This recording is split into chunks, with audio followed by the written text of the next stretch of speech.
I stood at the floor-to-ceiling window of the Riverside Country Club's grand ballroom, watching the sun dip below the Connecticut hills. The air smelled like expensive champagne and white roses, 300 stems of them, flown in that morning from Ecuador. Everything had to be perfect for tonight. Everything had to meet Patricia Reed's standards. My engagement ring caught the light as I twisted it around my finger. 3 carats, emerald cut, platinum setting. Jonathan had proposed 3 months ago on a yacht in the Mediterranean. It was the kind of proposal that made people gasp when they saw the photos on social media. The kind that should have made me the happiest woman alive. But right now, I felt sick. "Emma, darling." Patricia's voice cut through the soft classical music. She glided toward me in a pale blue Chanel suit, her blonde bob perfectly styled, her smile as sharp as the diamond studs in her ears. "We need to discuss the seating arrangements one more time." I turned to face my future mother-in-law. "We've been through this twice already, Patricia. Everything is set." "Yes, well." She lowered her voice, glancing around to make sure no one could hear. "I've been thinking about your father." My chest tightened. What about my father? Patricia's perfectly manicured hand touched my arm, her grip surprisingly firm. "Sweetheart, you know how much Jonathan and I adore you. You're brilliant, accomplished, beautiful. You're everything we could want for our family. But let's be realistic." Her smile didn't reach her eyes. "Your father is, well, he's wonderful in his own way, but this is a very different world from what he's used to. The Vanderbilts will be here. Senator Morrison. The Ashfords just flew in from Palm Beach. These are Jonathan's most important business connections." I pulled my arm away. "My father is the most important person in my life, Patricia. He's walking me down the aisle in 3 months. Of course he's coming tonight." "Emma." Her voice hardened slightly. "Carlos is a mechanic. Was a mechanic. Whatever. The point is, he doesn't understand our world. The way he dresses, the way he speaks, those stories he tells about fixing cars. Those stories are about 40 years of honest work," I interrupted, my voice sharper than I intended. "About putting me through school. Which is admirable, truly." Patricia's tone suggested it was anything but. "But tonight isn't about sentimentality. It's about Jonathan's future, your future. Our family's reputation in this community means everything." She paused, then delivered her blow. "Perhaps Carlos would be more comfortable at home? We could have someone bring him a plate afterward. He'd probably prefer watching television in his own living room anyway." I stared at her, momentarily speechless.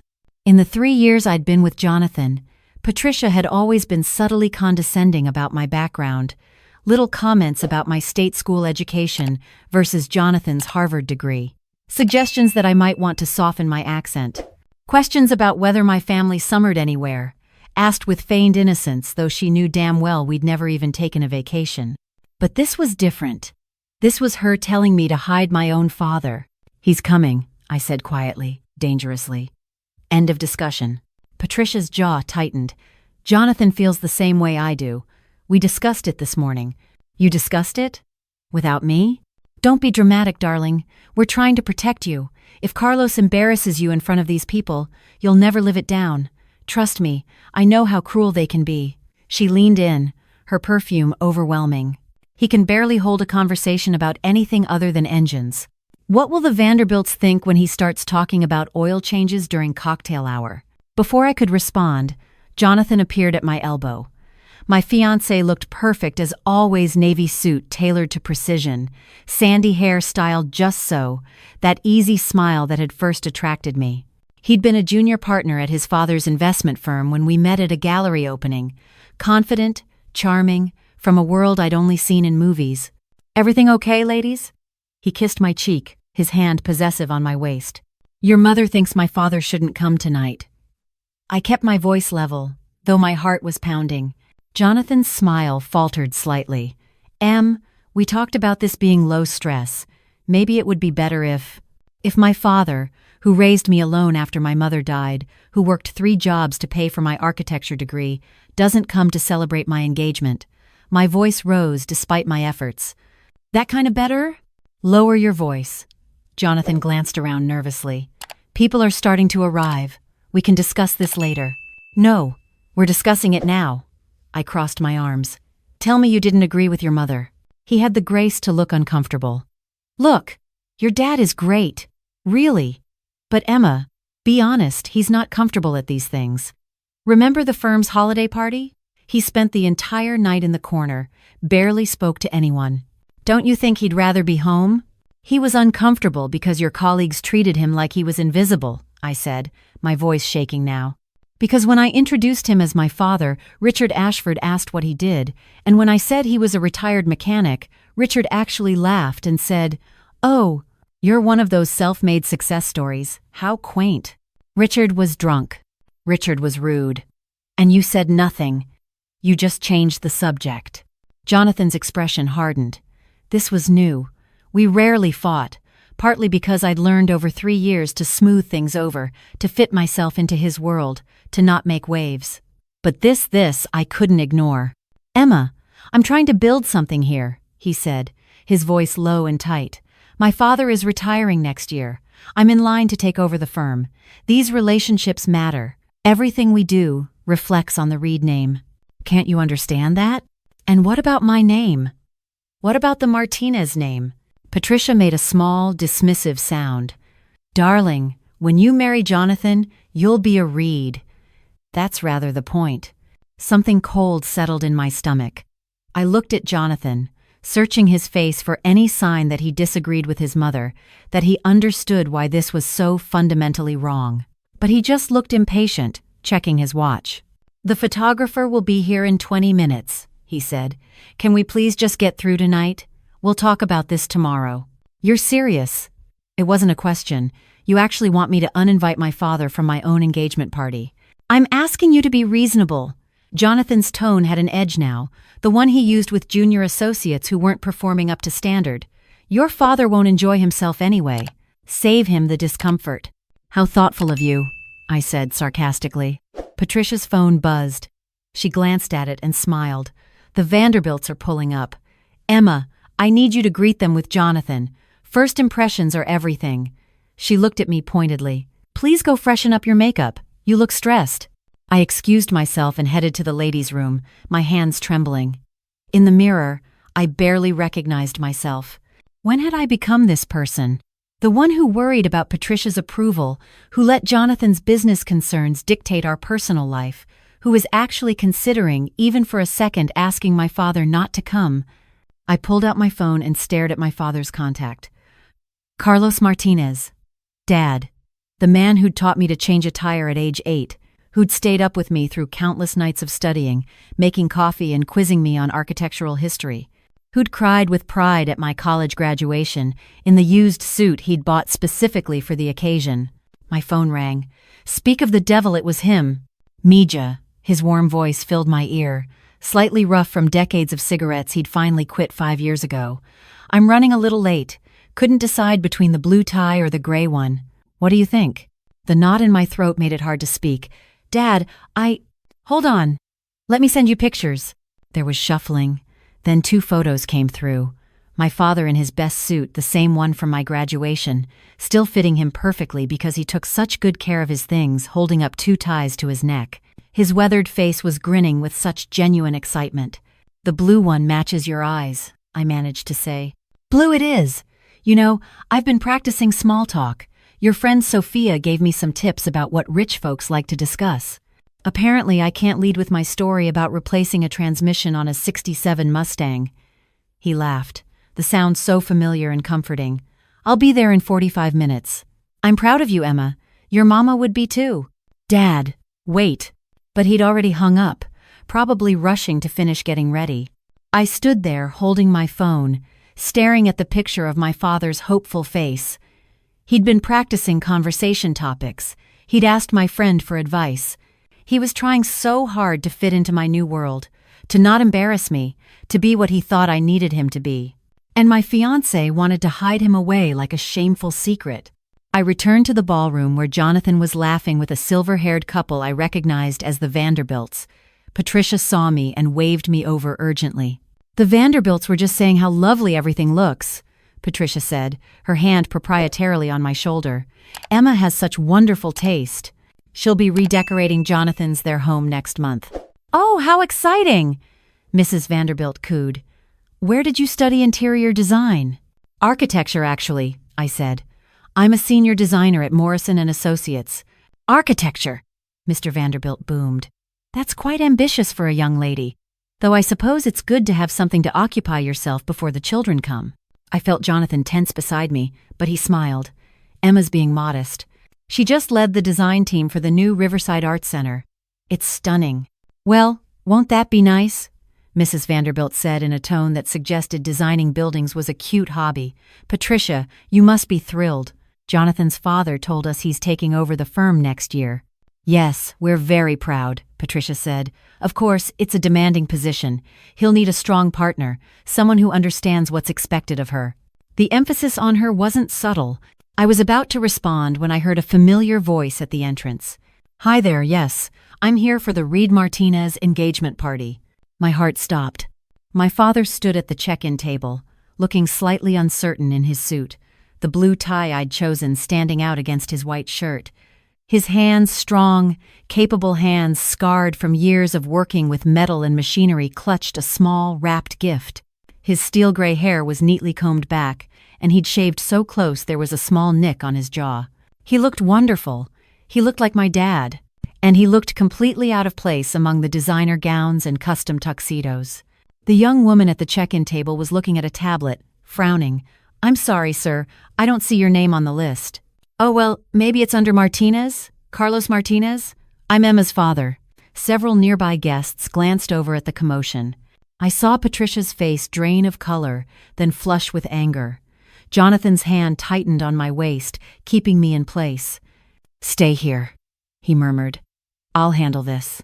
Jonathan, but he was already striding toward the entrance.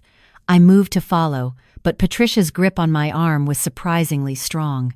Let him manage it, she hissed. Don't make a scene. I watched in horror as Jonathan reached my father. From across the room, I could see my dad's face light up in recognition, could see him extend his hand for a handshake. Jonathan didn't take it. Instead, he leaned in close to my father, speaking in a low voice I couldn't hear from this distance, but I could see my father's expression change, the smile fading, the confusion, then the hurt. The background noise of the party seemed to fade. I watched Jonathan gesture toward the exit, watched my father look past him, searching the room. His eyes found mine across the crowd of expensive suits and designer dresses. The look on his face broke my heart. I pulled away from Patricia and started walking toward them, but I was stopped by Senator Morrison and his wife, who wanted to congratulate me. By the time I extracted myself 30 seconds that felt like 30 minutes, Jonathan was guiding my father toward a side door, away from the main ballroom. I finally broke free and hurried after them, my heels clicking sharply on the marble floor. I found them in a small antechamber just off the main hall. Jonathan had his back to me, blocking my father from view. Understand this isn't personal, Jonathan was saying, his voice that perfectly modulated tone he used for difficult clients. It's just that this event is really about business relationships, and Emma and I both thought you'd be more comfortable. I spoke to Emma an hour ago, my father interrupted, his voice quieter than Jonathan's but steady. She didn't say anything about me not being welcome. Well, things changed. The guest list is more exclusive than we initially planned. Jonathan's voice was getting that edge of impatience. Look, Mr. Martinez, I'm sure you're a nice guy, but this isn't really your scene. These people, this world, it's complicated. You wouldn't enjoy yourself anyway. I stepped forward, my voice cutting through. What's going on? Both men turned. Jonathan's expression was relief mixed with annoyance. My father just looked at me with such sadness that I wanted to cry. Good. I was just explaining to your father that there was a mix-up with the guest list, Jonathan said smoothly. The venue has capacity restrictions we didn't account for. We're over the fire code limit. That's strange, considering you and your mother specifically told me this afternoon that my father shouldn't come. My voice was ice cold. Jonathan's jaw tightened. Can we not do this here? Oh, I think here is perfect. I walked past Jonathan to stand beside my father. Up close, I could see the gift he'd brought was wrapped in paper that had tiny blueprints on it, a private joke between us about my career. Dad, I'm so sorry. I should have called you. I should have told you what they said. It's okay, Mija, he said softly, but his eyes were shiny. I understand. This isn't my world. I don't belong. Don't you dare finish that sentence. I turned to Jonathan. Tell him what you said to me earlier. About how his hands are too dirty, how he can't hold a conversation, how he'll embarrass us. I didn't say that exactly. You said he wasn't comfortable at these events, that he doesn't understand our world, that your business relationships were more important than my own father attending my engagement party. My voice was rising, and I didn't care. Say it to his face, Jonathan. Tell him he's not good enough for the Reed family.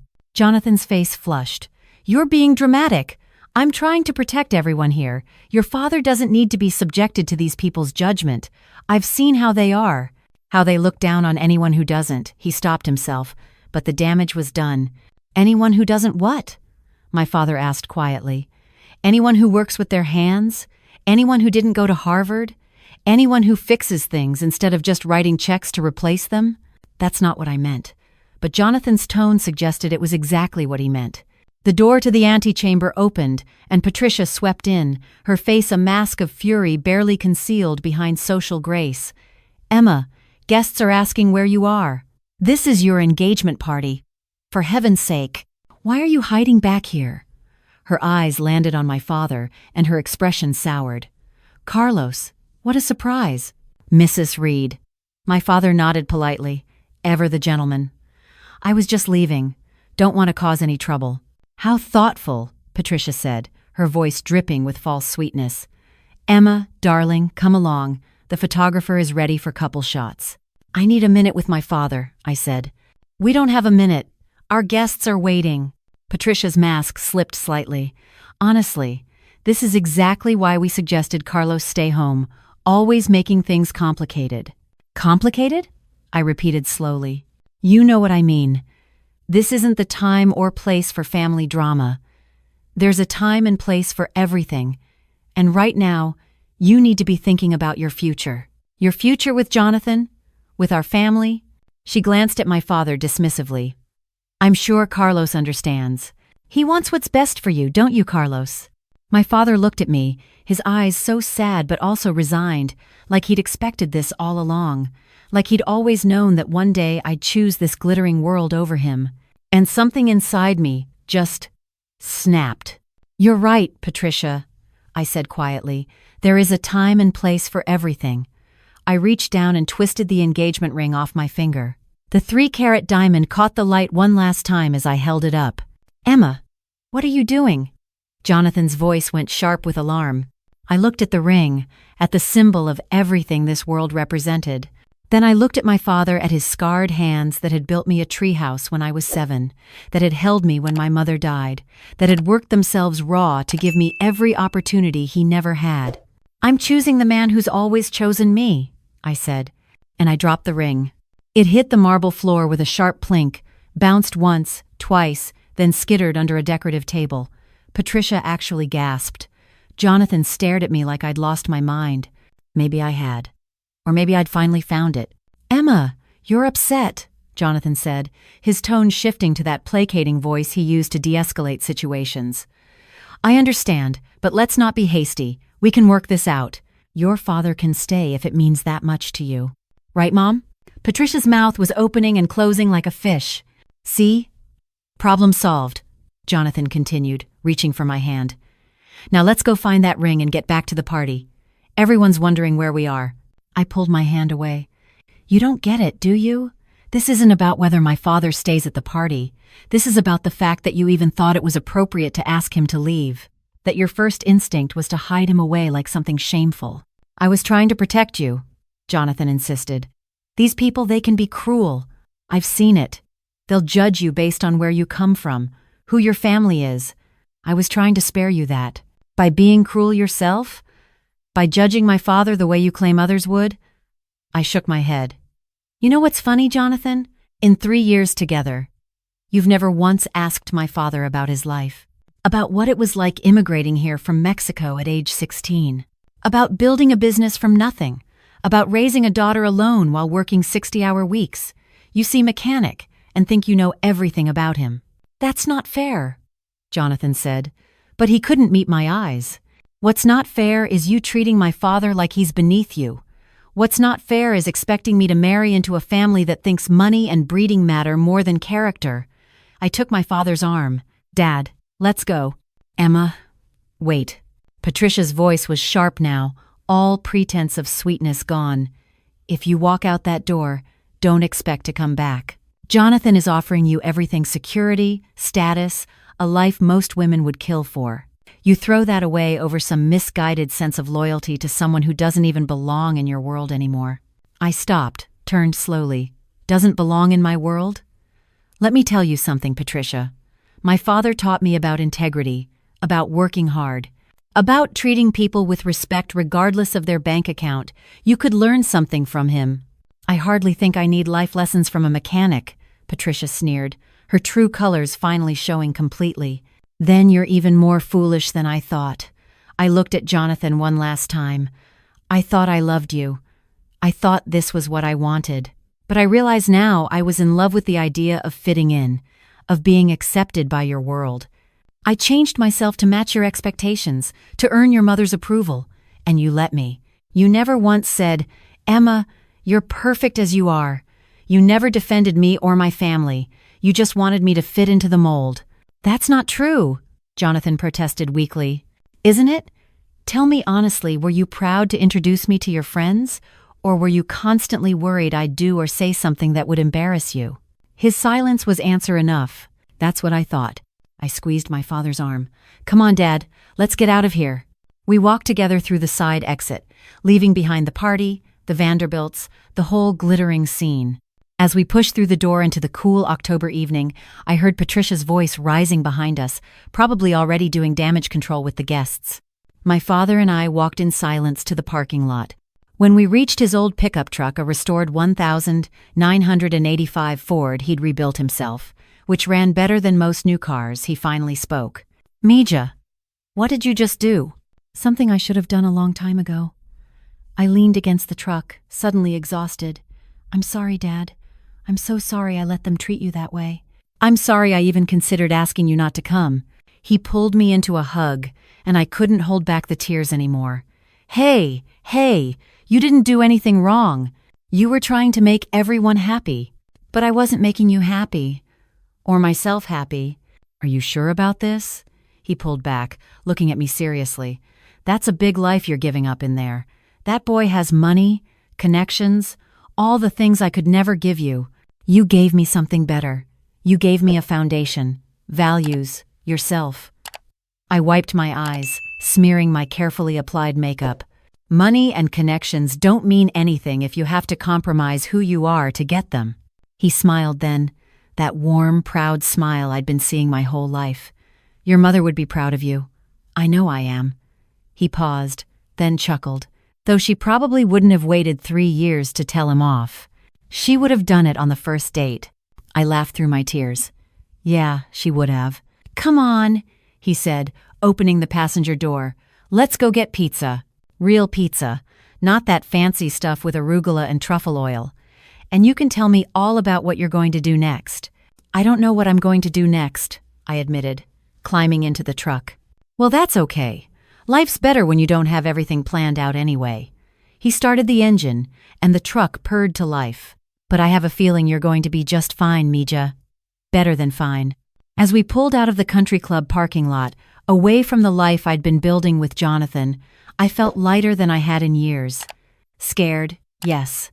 Uncertain about the future, absolutely. But also free. 2 days later, I was still fielding texts and calls from Jonathan and Patricia, alternating between anger, guilt-tripping, and promises that we could work things out. I ignored them all. Instead, I'd spent the weekend with my father, just talking. Really talking, in a way we hadn't in years. On Monday morning, I walked into Morrison & Associates with my head high. I'd been dreading this, having to face my colleagues, explain what happened. The story had gotten around, I was sure. High society circles in Connecticut were small and gossipy. My boss, Richard Morrison, called me into his office first thing. Heard you had quite a weekend, he said, his expression unreadable. I'm sorry if it causes any problems for the firm, I said. I know Jonathan's family has connections. Richard held up a hand. Emma, I'm not concerned about the Reeds. I'm concerned about you. Are you okay? The kindness in his voice made my throat tight. I'm getting there. Good. He leaned back in his chair. I need to tell you something, and you're probably going to be surprised. Oh God, please don't fire me. I know I've been distracted lately, but… Fire you? He laughed. Emma, I'm not firing you. Quite the opposite. I'm promoting you. We're making you a junior partner. I stared at him. What? You've been carrying the design team for the last year. The Arts Center project, that was all you. The waterfront development, you. The client satisfaction scores, highest in the firm. You've earned this. I don't know what to say. Say yes. He slid a folder across the desk. There's something else. You know we've been trying to expand, right? Looking for investors? Well, we found one. Someone who's been quietly invested in the firm for years, actually. Just bought a bigger stake, wants to be more active in the direction we're taking. Okay, I said slowly, not sure where this was going. It's your father. I was sure I'd misheard. I'm sorry, what? Carlos Martinez. He owns 40% of Morrison & Associates, has since we incorporated 8 years ago. He was one of our first investors. The room tilted slightly. That's impossible. My father is a mechanic. He doesn't have that kind of money. Richard smiled. Your father is a lot of things, Emma. Yes, he owned a mechanic shop, but he also owns the building it's in, and the building next to it, and 3 others in the downtown area that have appreciated quite nicely. He's been quietly investing in real estate and local businesses for decades. Why do you think I offered you a job fresh out of school? Your portfolio was good, but your father specifically asked me to interview you, said you had to earn the position on your own merit, which you did. But he's been your silent guardian angel this whole time. I couldn't speak, couldn't process. He didn't want you to know, Richard continued. Said you needed to make your own way, build your own confidence. But when he heard about the engagement falling apart, he called me, told me it was time you knew the truth. Why? I whispered. Why tell me now? Because he thinks you're ready. Ready to stop seeing yourself through other people's eyes. Ready to understand that you don't need the Reeds or anyone else to validate your worth. Richard opened the folder. He wants to talk to you about starting your own firm, Martinez & Associates. He'd be the financial backer. You'd be the creative force. He has some ideas about affordable housing developments, projects with social impact. He wants to work with you. I thought about my father, how he'd always lived modestly, despite apparently having significant wealth, how he'd driven that old pickup truck, lived in the same small house, worn the same suits for years, how he'd never once mentioned any of this. He's crazy, I said, but I was smiling through tears.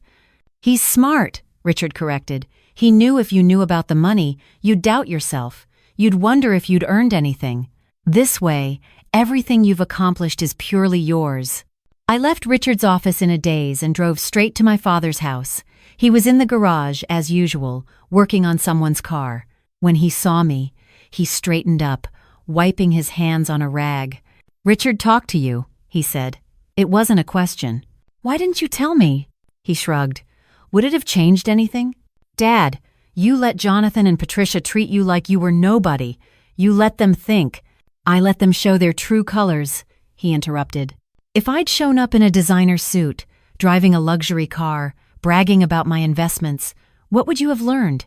That people only respect you if you have money? That's not the lesson I wanted you to learn. But they humiliated you. They tried to, he corrected. But Emma, I've been poor, and I've been comfortable. I've been looked down on, and I've been respected. You know what I learned? The people worth knowing don't care about any of that. They care about who you are, not what you have. He put his hands on my shoulders. I wanted you to choose based on character, not comfort. And you did. You chose right. I chose you, I said. You chose yourself, he corrected. You chose integrity and dignity and love. That's all I ever wanted for you. I hugged him tight, this man who'd worked so hard to give me everything while teaching me that things didn't matter. This man who'd let himself be insulted and dismissed rather than use money as a shield. This man who'd been playing chess while everyone else was playing checkers. Richard said you want to start a firm together. I said. Only if you want to. You've got a great position at Morrison and Associates. But if you want to build something of your own, something that matters, I'd like to help. No pressure. I thought about it for maybe 3 seconds. Yes, I want that. His face split into a grin. Good. Because I already put a deposit on an office space downtown. Great natural light, perfect for an architecture firm. Dad, I laughed. What if I'd said no? Then I'd have rented it to someone else. I own the building. Of course he did. 3 months later, Martinez & Associates opened its doors. Our first project was an affordable housing development designed to give working families the kind of stable, beautiful homes they deserved. My father had connections I'd never known about city council members, contractors, community organizers. He'd been building relationships in this city for 40 years, while I was busy trying to impress people I'd known for 3. The opening was covered by the local paper. There was a photo of my father and me standing in front of our sign, both smiling. I wore jeans and a blazer. He wore work boots and a button-down. We looked like ourselves. Jonathan sent me a text that day. Just, congratulations. I'm sorry, I didn't know. I stared at the text for a long time before responding. The money doesn't matter. What matters is you thought less of him without it. That's what you should be sorry for. He didn't reply. Patricia, I heard through the gossip chain, was mortified, not because of how she'd treated my father, but because she'd dismissed a potential business connection. The Reeds were facing some financial troubles of their own. Turns out Jonathan's father's firm hadn't been doing as well as they'd let on. They'd been maintaining appearances while bleeding money. Jonathan ended up having to take a position at someone else's firm, a significant step down from the future he'd been promised. I didn't take pleasure in their struggles, but I'd be lying if I said I didn't appreciate the irony.